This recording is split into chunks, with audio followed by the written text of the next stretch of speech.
Assalamualaikum warahmatullahi wabarakatuh. Seminggu dua ini nama peguam Nick Elin banyak diperkatakan berdasarkan isu 16 kesalahan kanun jenayah syariah Kelantan.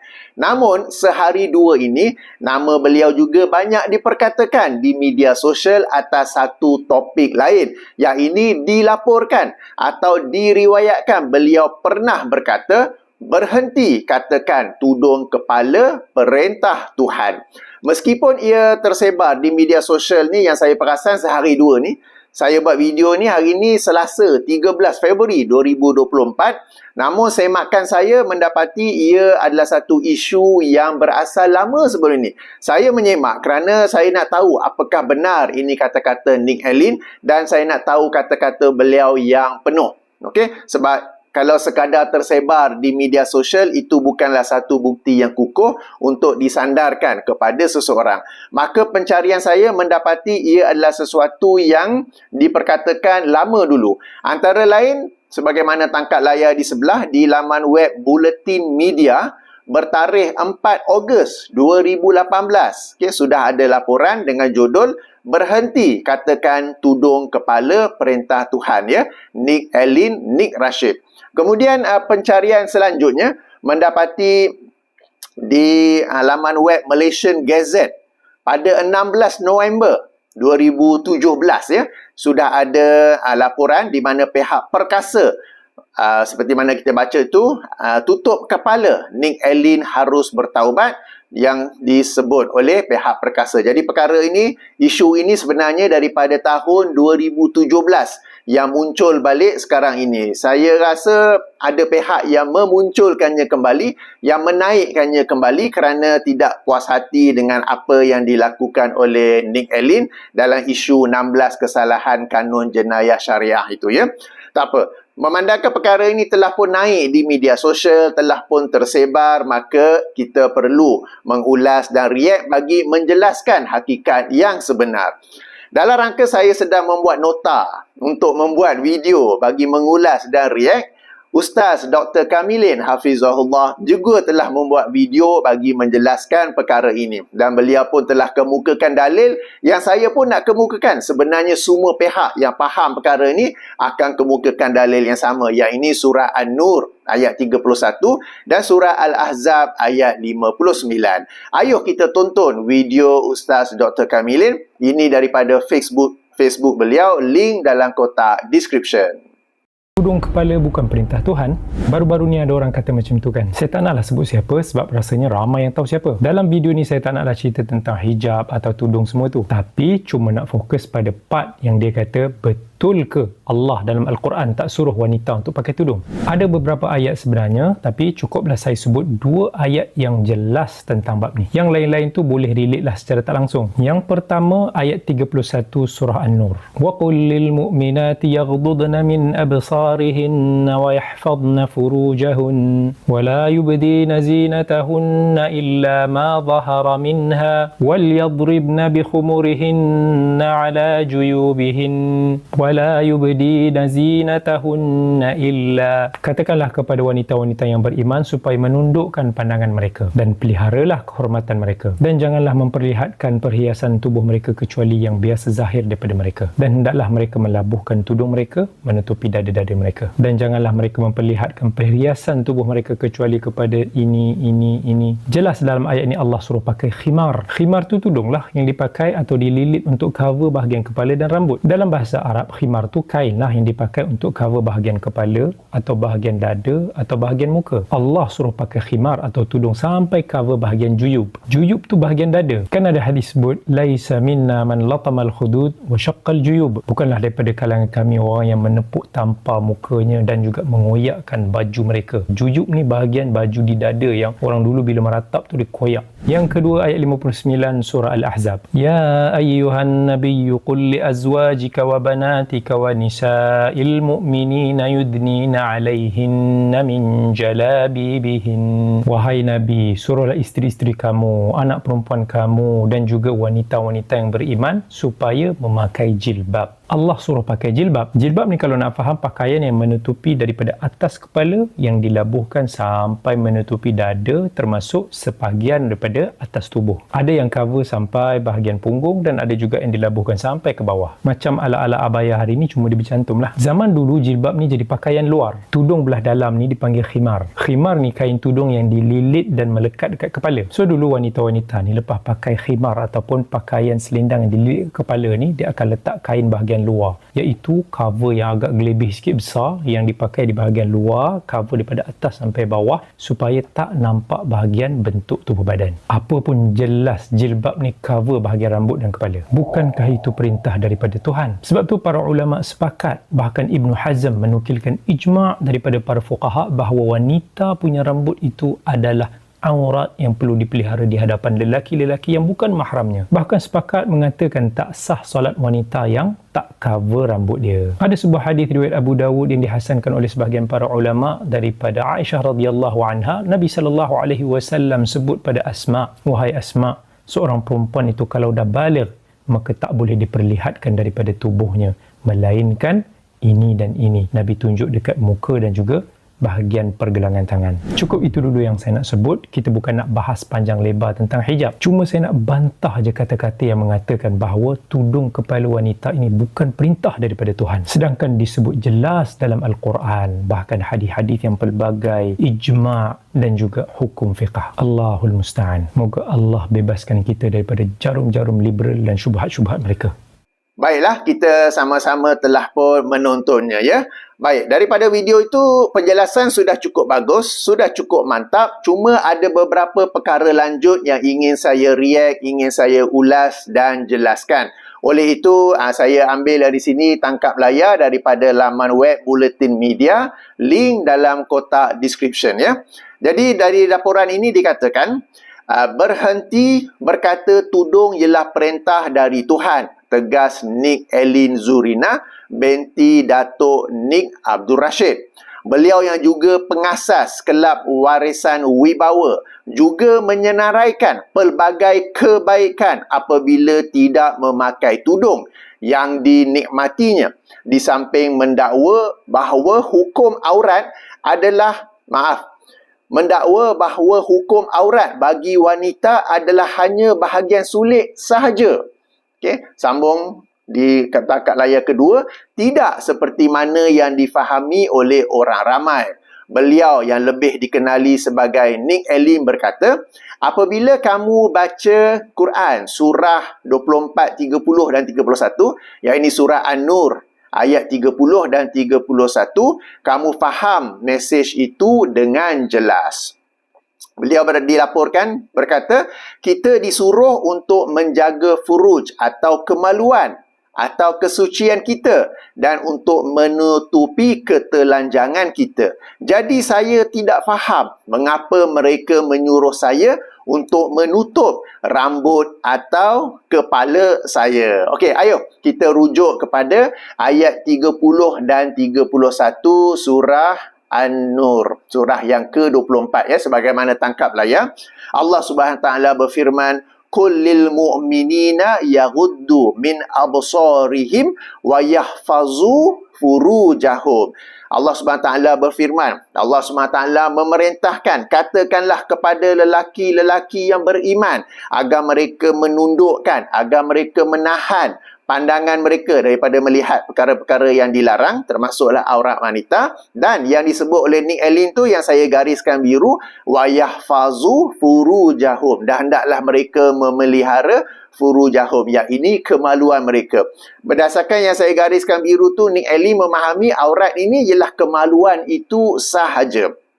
Kemudian kita sambung kepada ayat nombor 31 di mana Allah Subhanahu wa taala berfirman, Allah Subhanahu wa taala memerintahkan, wa kullil mu'minati, dan katakanlah kepada wanita-wanita yang beriman, Para penonton yang dirahmati Allah, sedikit ilmu tafsir. Apabila sesuatu ayat itu dimulakan dengan kul, katakanlah, antara fungsinya, antara peranannya ialah perintah dalam ayat itu hendaklah kita sebar-sebarkan, hendaklah kita cakap-cakap tentangnya. Bukanlah sesuatu yang disembunyikan apa. Sebenarnya memang seluruh ayat Quran ni untuk kita dakwahkan, untuk kita sampaikan. Namun apabila ada ayat tu yang bermula dengan kul, sebagai contoh, kul huwallahu ahad, maksudnya ialah give priority, beri keutamaan untuk sebar-sebarkan kepada manusia ini bahawa Allah itu adalah Esa, Allah itu adalah satu. Sama juga dengan dua-dua ayat yang kita sedang baca ni, apabila Allah memulakannya dengan kul, katakanlah, berarti ia adalah ayat yang kita sebar-sebarkan. Saya ulangi ya, kita memang dianjurkan untuk menyebar Al-Quran, untuk menyebar mesej Al-Quran. Namun, bila ada ayat yang dimulai dengan kul, maka itu lebih patut diberi prioriti, lebih patut diberi keutamaan untuk disebar-sebarkan. Dan hendaklah kita mengatakannya, hendaklah kita menyampaikannya. Jangan segan-segan, jangan takut-takut. Dan kemudian kedua-dua ayat ini, 30 dan 31, ditujukan kepada lelaki dan wanita yang beriman. Okey? Apakah itu? Wa qulil mu'minati yakhdudna min absarihinna. Hendaklah mereka menundukkan, menahan pandangan mereka daripada yang dilarang. Wa yahfazna furujahunna. Dan hendaklah mereka memelihara furuj, yang ini kemaluan mereka. Jadi yang saya gariskan biru itu, itulah yang diberi fokus oleh Nick Allen sebagai aurat ini ialah kemaluan sahaja. Sebelum itu, sedikit nota tambahan, nota kaki. Perhatikan tertib ayat. Mula-mula Allah suruh kita yang lelaki ni terlebih dahulu untuk menundukkan pandangan ataupun menahan pandangan. Kemudian barulah wanita. Jadi, kita yang lelaki ni yang patut menahan pandangan. Padahal sekarang ni sebahagian lelaki dia yang duk pandang sana sini, kemudian komplain. Tengok yang ni tak tutup aurat, tengok yang tu tak tutup aurat. Padahal you are supposed to be taking care ataupun merendahkan pandangan. Bukan suruh cari-cari menjadi polis dan mula mengkritik sana, mengkritik sini kan. First priority, lelaki dulu. Tertibnya lelaki dulu menundukkan pandangan. Kemudian baru dibincang tentang wanita dan juga aurat wanita. Okey, kita masih dalam ayat yang sama. Tengok yang saya gariskan merah itu. Yang saya gariskan merah itu ya. Ayo sama-sama kita baca. Wal yadribna bihumurihinna ala juyubihinna. Dan labuhkanlah dan tutupkanlah dengan kain tudung kalian atas dada kalian. Dalam ayat yang sama ni, yang Nick Allen baca, berhujah tu yang saya gariskan biru, tapi dalam ayat yang sama yang saya gariskan merah itu, Allah Subhanahu Wa Taala berfirman, Allah Subhanahu Wa Taala memerintahkan kepada wanita-wanita yang beriman untuk menutupi dengan kain tudung mereka itu atas dada mereka. Jadi macam mana Nick Allen boleh terlepas ayat ini padahal ia duduk di ayat yang sama? Okey, apakah maksud khumur di sini ya? Baik, dalam tangkap layar seterusnya pula ialah terjemahan Al-Quran word by word, perkataan demi perkataan. Tadi saya dah terjemah dah, tapi supaya kita lebih jelas lagi ya, terjemahan word by word, di mana perkataan pertama wal yadribna, dan hendaklah mereka menutupkan bihumurihinna, dengan kerudung mereka, ala atas juyubihinna, atas dada mereka. Jadi kita fokus yang saya bulatkan merah itu humurihinna, yang ini dengan kerudung mereka. Yang ini app ni terjemahan Indonesia. Kerudung ni apa pula maksudnya? Saya bawa tangkap layar yang seterusnya. Kerudung, nampak tu Indonesian Malay, kerudung ialah tudung. Okey. Baik, apa cerita sebenarnya di sini? Baik, pada zaman dahulu, sebelum turunnya ayat ini, di kalangan wanita, khasnya yang bangsawan, among the noble women, mereka ada pakai tudung. Tetapi tudung itu mereka labuhkan ke belakang. Mereka ada pakai tudung, ada pakai khimar ni, tapi tudung itu mereka labuhkan ke belakang. Okey, sekarang ni kalau kita tengok dalam gereja-gereja Christian nuns tu kan, Nan sebut padri wanita, betul ke? Okey, Kristian Nan. Tengok cara mereka pakai tudung. Okey, tengok gambar yang saya sertakan sekarang ini. Pakai tudung tapi mereka labuhkan tudung itu ke belakang. Maka ayat ini menyuruh wanita-wanita yang beriman untuk tudung tu daripada labuh ke belakang, labuhkanlah ia ke depan. Kepada wanita beriman yang tak pakai tudung, maka pakailah tudung dan labuhkanlah ia ke depan. Alright. Okey, gambar seterusnya saya bawa daripada tafsir Ibnu Katsir pula, edisi terjemahan. Yang tadi tu terjemahan harfiah, word by word. Mungkin orang kata dari sudut bahasa lain, dari sudut istilah syarak lain kan. Okey. Ini daripada tafsir Ibnu Katsir pula. Di mana beliau berkata, terjemahannya, dan dalam ayat berikut ini Allah Subhanahu Wa Taala berfirman, wal yadribna bi khumurihinna ala juyubihinna, bermaksud dah hendaklah mereka menutupkan kain kerudungnya ke dadanya. Al-khumur adalah bentuk jamak, plural dari khimar, artinya kain kerudung yang dipakai untuk menutupi kepala, dikenali juga dengan sebutan muqani. Jadi khimar ni ialah kain yang atas kepala. Dan Allah suruh pakai kain tersebut, tutup kepala dan juga labuhkannya ataupun gunakan kain itu, labuhkannya ke depan untuk menutupi dada. Alright, jadi sangat jelas di sini ayat yang tadi itu kita baca yang saya gariskan merah ya. Okey. Jadi sesuatu yang agak memuskilkan ya, sebab Nick Allen sebagai seorang peguam senior ya, saya yakin dalam bidang beliau apabila nak baca kena baca semua. Apabila baca rang undang-undang kan, undang-undang ini, undang-undang itu, kemudian ada para ini, kemudian ada sub para itu, kemudian ada section ini, kemudian ada subsection itu. Kena baca semua, betul tidak? Dan setiap perkataan dalam rang undang-undang itu pun kena difahami definisinya secara tepat. Saya rasalah, ini teori saya rasa Nick Allen ni senior lawyer. Katakanlah ada lawyer junior, intern ke yang baru masuk kerja dengan beliau ke apa ke. Kalau baca rang undang-undang tu separuh saja ke, tak baca habis ke, tak faham definisi ke, mesti kena tegur dengan Nick Allen. For you to be a lawyer, you must read everything word by word. You must understand word by word, apa semua kan. Jadi jika dalam rang undang-undang, jika dalam bidang undang-undang pun berbuat sedemikian, maka sudah tentulah apabila membaca kalamullah, apabila membaca Al-Quran, kita lebih patut membaca seluruh ayat dan lebih patut memahami apakah yang dimaksudkan oleh setiap perkataan dalam ayat tersebut. Okey, kemudian perhatikan juga bahawa Allah Subhanahu Wa Taala tidak berfirman, saya ulangi, Allah SWT tidak berfirman, tutuplah dengan pakaian kamu atau tutuplah dengan baju kamu atas dada kamu. Tetapi Allah berfirman, tutuplah dengan tudung kamu atas dada kamu. Ada perbezaan yang sangat besar di sini.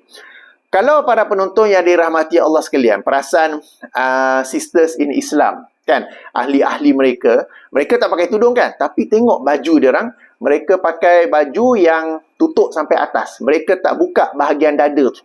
Sebab mereka faham, mereka tahu ayat 31 surah An-Nur tu. Cuma mereka faham tutup dada. Dan maknanya dada ni kena tutup. Sebab dada ni ada bahagian V ni, yang kalau kita lihat fashion moden sekarang ni, hampir semua fashion bahagian dada tu mesti terbuka.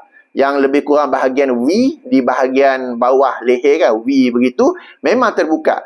Jadi mereka faham, aliran liberal, sistem Islam, itu yang patutnya ditutup. Jadi saya jawab balik, kalau itu yang patut ditutup, maka Allah akan berfirman, tutuplah dengan pakaian kamu, dada kamu. Tutuplah dengan baju kamu, pakaian kamu. Tapi sekarang ni Allah berfirman, tutuplah dengan tudung kamu. Mana yang atas kepala tu, tutuplah itu ke bahagian dada kamu. Okey, jadi ini bagi membetulkan salah faham di kalangan aliran liberal yang, perasan tak? Tengok tak gambar mereka ke, video mereka ke, semua tutup dada. Okay, kalau pakai baju kurung sampai atas tutup. Kalau kemeja yang berbutang ke, t-shirt ke apa, memang semua tutup atas. Mereka faham ayat 31 ni. Cuma mereka tak lihat perkataan khimar tu apa maksudnya. Bagi mereka, yang diperintahkan oleh Allah SWT ialah menutup dada. Khasnya the V opening. yang lazim fashion terbuka kan. Padahal Allah SWT tidak menggunakan perkataan pakaian. Allah SWT tidak merujuk pada baju, tapi Allah merujuk kepada khimar. Khimar ni sesuatu yang dipakai atas kepala. Lalu itu tu labuhkan ke hadapan dan bukannya ke belakang. Okey, jadi beza. Kemudian Nick Allen pula, saya tonton beberapa video ataupun interview ke podcast ke sejak isu rang undang-undang tu, saya pun tonton juga kan. Saya tengok cara pakaian beliau, dadanya beliau biar terbuka. Bukanlah terbuka, maknanya butang, tapi dia terbuka. Berbeza dengan sistem Islam. Menunjukkan bahawa Nick Allen ni memang tak baca langsung ayat tu. Sebab kita kembali kepada ayat tadi. Okey, surah An-Nur ayat 31. Yang saya gariskan merah tu, sistem Islam baca. Cuma mereka faham itu adalah pakaian atau baju kena butang all the way up, supaya tak tumbuh dada. Alright? Tapi Nick Allen pula, dia memang tak baca langsung yang tu. Sebab tu, kalau tengok pakaiannya bila interview ke ada di YouTube, media sosial apa kan. Pakaiannya di atas tu, dia tak tutup. Berarti beliau tak baca langsung. Sistem Islam baca, tapi salah tafsir. Nick Allen tak baca langsung. Okey, ada beza di situ. Okey. Baik. Kita ke gambar seterusnya daripada laporan tu. Okey. Lalu dilaporkan, Nick Allen bertanya, sebagaimana tangkap layar, di mana logik Tuhan?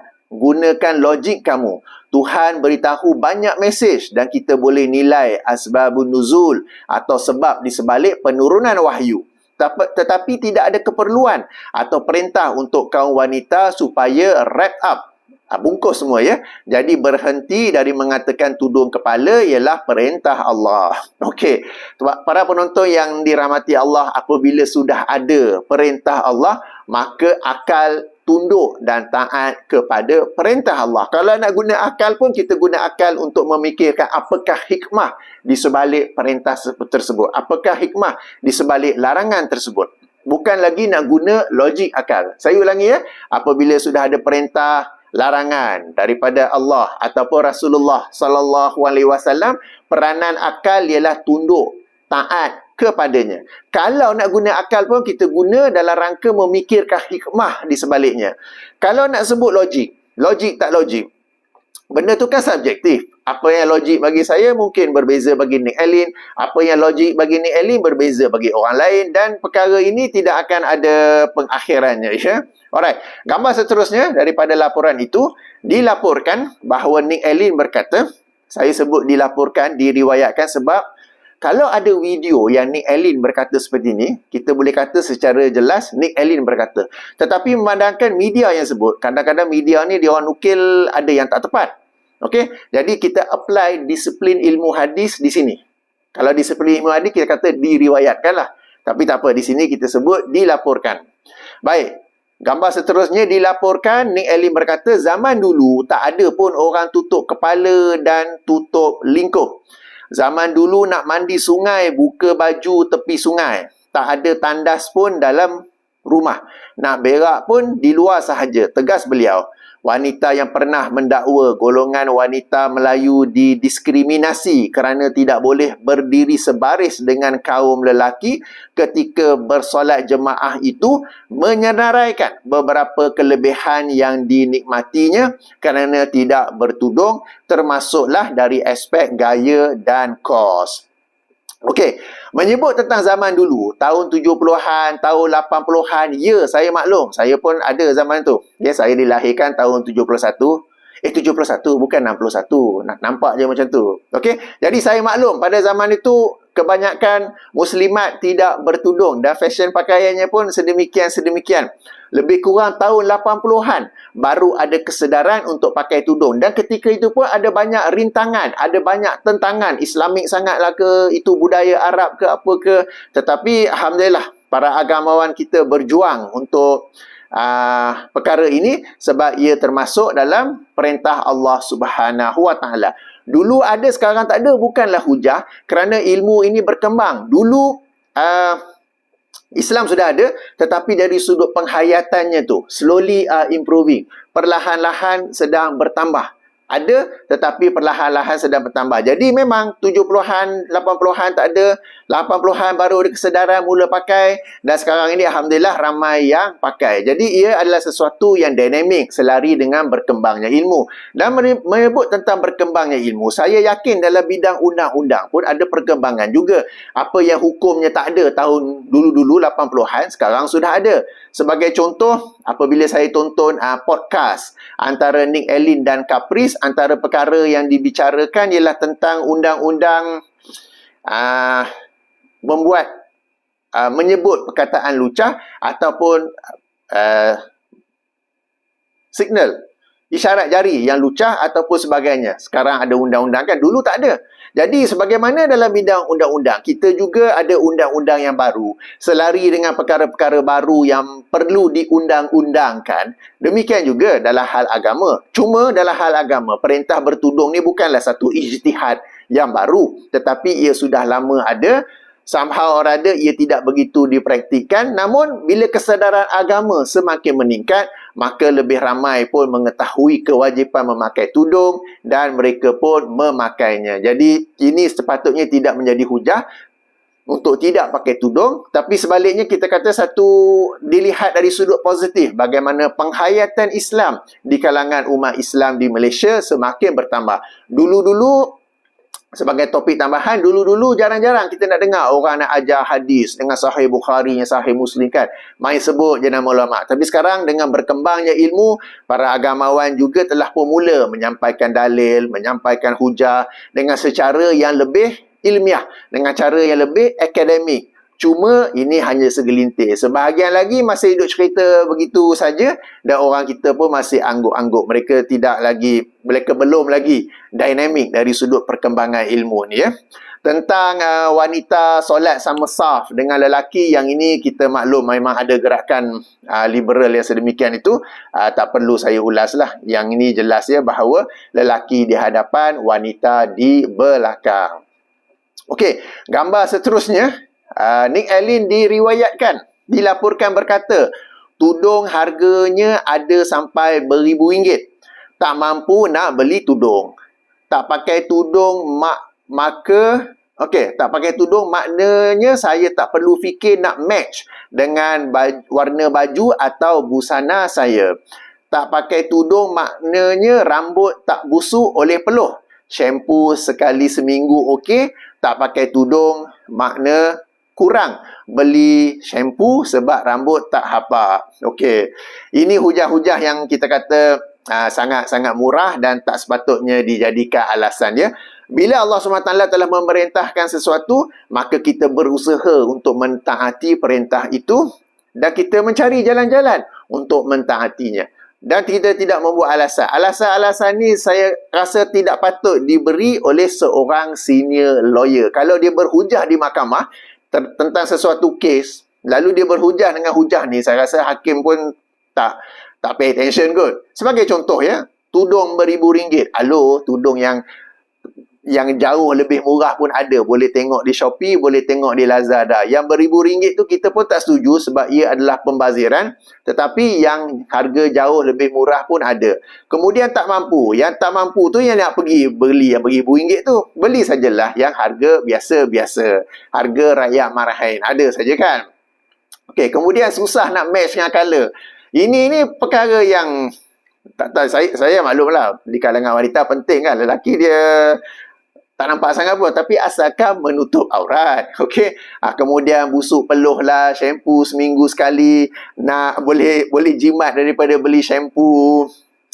Okey, jadi yang ini ni alasan remeh-temeh ya. Tapi saya teringat ketika podcast antara Nick Allen dengan Caprice beberapa kali bertanya, kenapa bersusah payah dalam isu kanun kesalahan syariah kan.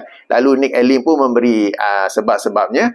Lalu sebagaimana Nick Allen bersusah payah dalam hal kanun syariah itu, beliau juga sepatutnya bersusah payah, bersungguh-sungguh juga dalam hal tudung ini. Janganlah membuat alasan-alasan seperti ni yang saya mula-mula baca ni, macam biar benar senior lawyer bagi alasan macam ni. Takkan dia berhujah di mahkamah pun, untuk kes-kes lain pun dengan hujah macam ni kan. Okey, tak apa. Baik. Dalam Gambar yang takat layar seterusnya, yang terakhir, yang ini yang paling memeranjatkan saya. Saya baca 2-3 kali, biar benar kan. Okey, dilaporkan Nick Allen berkata, tak pakai tudung maknanya rambut bebas digayakan sebagaimana nak. Pendengaran saya juga lebih jelas. Jelasnya lagi. Bagi para penonton yang pakai tudung, bila pakai tudung pendengaran tak jadi jelas ke? Macam mana tu? Okey, meskipun beliau berpendapat aurat wanita hanyalah di kemaluan sahaja, namun begitu sebagai umat Islam kita haruslah berpakaian secara sopan. Nick Allen berkata, aurat hanyalah kemaluan sahaja. Apa yang bukan az-zahara, pakaian dan aurat bukanlah sama. Sebagai Muslim, kita patut berpakaian secara sopan, jelas beliau. Jadi aurat tu bagi beliau ialah kemaluan itu saja. Jadi, tak payah explain further lah. Boleh faham ya betapa janggalnya, betapa anehnya yang ni ya. Kemudian, kita ni haruslah berpakaian secara sopan. Sopan tu kan sekali lagi very subjektif. Sopan bagi orang lain, berbeza dengan sopan bagi orang lain. Okey, tapi aurat tu sekadar kemaluan sahaja memang sangat-sangat janggal lah. Okey, tak apa. Jadi ini ulasan saya terhadap laporan di laman web yang saya kemukakan tadi. Link di kotak description ya. Tak apa. Sebagai kesimpulan pertama, tudung kepala adalah perintah Allah Subhanahu Wa Taala. Ia bukanlah budaya Arab, ia bukanlah budaya Melayu ke Malaysia ke apa-apa ya. Yang kedua, bacalah seluruh ayat. Kalau nak kata satu ayat di sini, satu ayat surah lain tak jumpa, okeylah mungkinlah kot kan. Tapi dalam ayat yang sama. Dalam ayat yang sama tu, macam yang saya tunjuk tadi, yang saya gariskan biru tu, bawah sikit je yang merah tu kan. Jadi, ini dalam ayat yang sama, dah fahamlah maksud perkataan itu. Dan kemudiannya, sebagai seorang profesional, sebagaimana seseorang itu ada disiplin tertentu, profesionalism tertentu dalam bidangnya, hendaklah itu juga diguna pakai ataupun apply di dalam hal agama.